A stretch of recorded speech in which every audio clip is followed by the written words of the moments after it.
Okay, let's start with a little instruction on parallel circuits, okay? A parallel circuit, let me adjust the camera here, unlike a series circuit, will have multiple paths for the electricity to go. More than one path, so we say multiple paths. So understand that, multiple paths. In a series circuit, in a parallel circuit, unlike a series circuit, the voltage will remain constant throughout.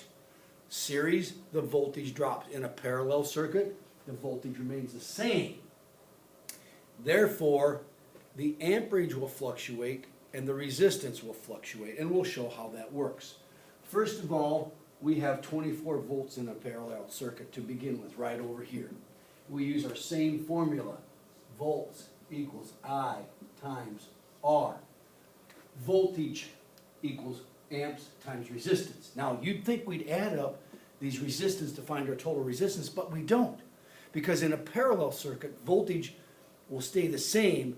The resistance has to drop or change then, and we'll show that. So first, instead of, we write down our voltage total as 24 volts, it is constant across the whole circuit. We then figure out what we have here for amperage. Well, we know the voltage and we know the resistance. 24 is constant. The resistance here is 6. If this is multiplication, I divide both sides by 6. 24 divided by 6 is 4. So my amperage there is 4 amps. So now I come across here, I drop 4 amps. I do the same thing for the second circuit, the second resistor. I have 8 amps. So I substitute 8 for this. 24 divided by 8 is 3 amps. Okay, so now I travel along and I have 3 amps I drop here into this resistor. Well, now I know my total amperage is 7, so I'm going to write that up in the corner. And that's how we figure the amperage for a parallel circuit. We figure the amperage that goes in each individual resistor. We know the volts and we know the ohms. Okay, so my amperage total is 7 amps. Okay, now we can find the total resistance because I know the total amperage and I know the total voltage, right? So let's go back to our formula. 24 volts equals 7 times R. Notice how I substitute the 7 in for amps. I'm figuring the total resistance of the entire circuit, not just the individual resistors. Okay, so now to find that, I've got to take the 7 out of the equation. Well, it's multiplication, so I'm going to divide each side by 7.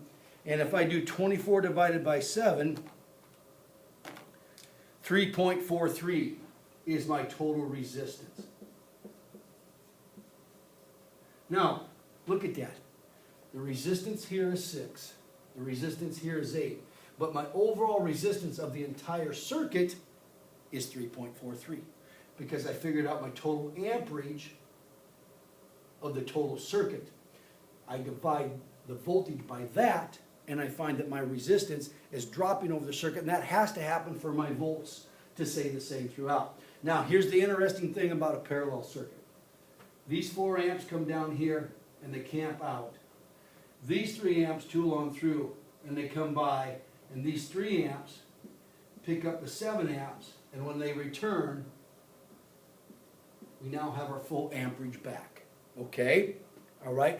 That is the difference between parallel and series circuit. In parallel circuits, these lights will shine the same. One will not be dimmer than the other because the same voltage is going through all of them. Okay? And if I shut this one off, somehow that light bulb burns out, this one will still shine. In a series circuit, if one thing goes out, they all go out because the electricity only can go through one path, and if you interrupt that path, you interrupt the flow of electricity to everything.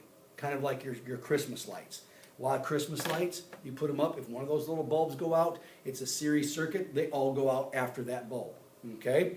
In a parallel circuit, I can have some lights on, some lights off, vice versa, and they still all work. That's it for that on parallel circuits. I'll give you some problems here in a second.